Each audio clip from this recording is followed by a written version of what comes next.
We haven't got no education. We haven't got no self-control. Teacher, leave us kids alone. So sung 70s prog rockers Dire Straits on the #1 selling hit album, It's All in All, Another Brick in the Wall. Sadly, that prophecy is coming true. Kids nowadays, they're not interested in education. They're bored in the classroom, and you've got teachers that are delivering a not fit for purpose curriculum. Now thankfully, one man is set to change all that, and it's a man who's been getting a lot of unfair criticism lately. That man is someone who I think is very special. That man is the Education Minister, Mr. Michael Gove. Now a lot of the teachers in this country could do to take a leaf out of Michael Gove's book. For example, he's shown that you don't need to be an expert in your chosen field to be a success. Usually, when you go for a job interview, you've got to have some sort of background knowledge or interest or experience in the job you're applying for. Michael's shown that that's not necessarily the case. You can go for a job, you don't need to know out about it, and you can make it up as you go along, taking tidbits here, tidbits there, bits of information people, and hey presto, before you know it, you're the top of the ladder. So I think teachers could do to take a leaf out of his book and follow what he's done. Now you get people criticising him all the time, saying that he's bringing in free schools, he's bringing in academies, they're no good. But just stop and think for a moment. If you look at the track record of academies, you've got the Academy Awards, the Police Academy films. Okay, they went off the boil a bit after Police Academy 5, but on the whole, academies are a good thing. So I think people need to stop and think about that before they go criticising him. One of the things that the critics always seem to get at Michael Gove for is the fact that he makes U-turns. They say that he's always changing his mind about decisions he's made. Well, I'll tell you something, I think that shows great guts and determination. If you can hold your hand up and say, alright, I've cocked up, which he does on many occasions, that takes some doing. Take, for example, the Baccalaureate. Now, Michael Gove were going to bring in the Baccalaureate. He thought it would bring more rigour and more, it would give some of these kids on the street a bit more of a run for their money. Now, he had to make a U-turn and say, OK, we're not doing the Baccalaureate. Do you know why?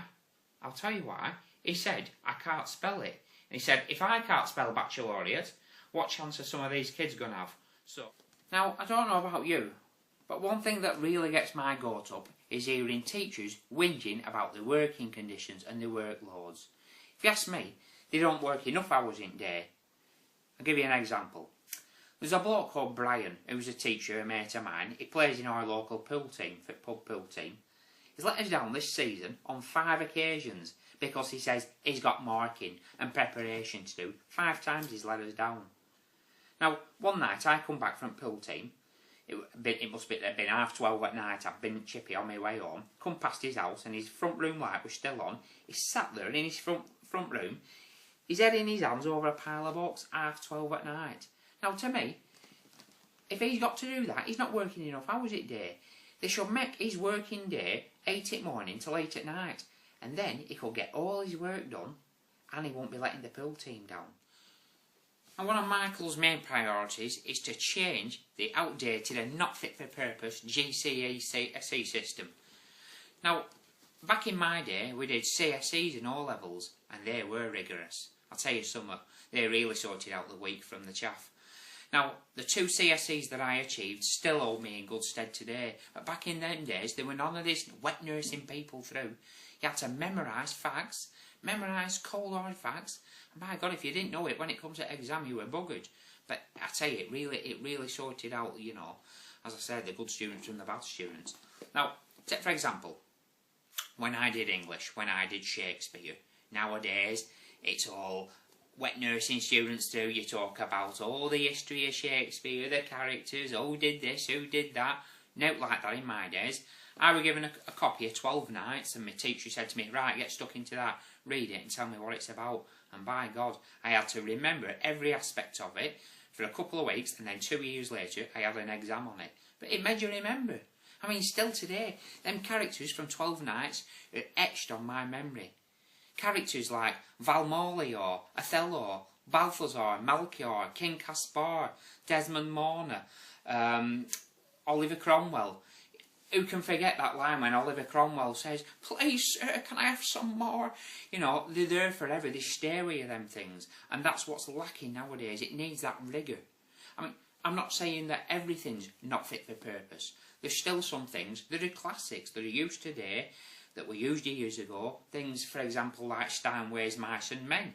Now, I did Mice and Men years ago. It's still being used nowadays in schools. And it's a classic tale. Classic characters. You've got Lenny, Curly, Moore. Who can forget the scrapes that them three buggers got up to? You know what I mean? The conflicts, the turmoil between Curly's wife and Larry's sister. You've got all that frustration going on. Now, things like that, there's an old saying, if it hasn't been mended, don't try and break it. And that's the case with things like Mice and Men. So when people can't find the right words to use about Michael Gove, or these so-called educated people, when they can't beat him with words, they use other words to try and bring him down. They say he's smug, he's weak-chinned. They say he's a prat, he's gormless looking. Alright, he might be, but under that, there's a man there that's really trying hard for this country. Now, when I look at Michael Gove, I don't see any of that. I see a word beginning with C. That's right, courageous. This man is courageous. To take an outmoded education system and bring it back 30 or 40 years to what it were all that time ago, to demolish what we've got now, that takes a lot of guts and determination, and I think he should be praised for that. So to round off, never mind the words of Dire Straits, let's think of another singer from the 1970s instead, who said, "Education, education, education, that's all you need." That was Ryan Castle, the tap-dancing trombone player. Let's think of his words and be inspired by them instead. That's all from me for this week on Tash Time. Join us again next week when I'll be talking about some other things that people are interested in. Thank you.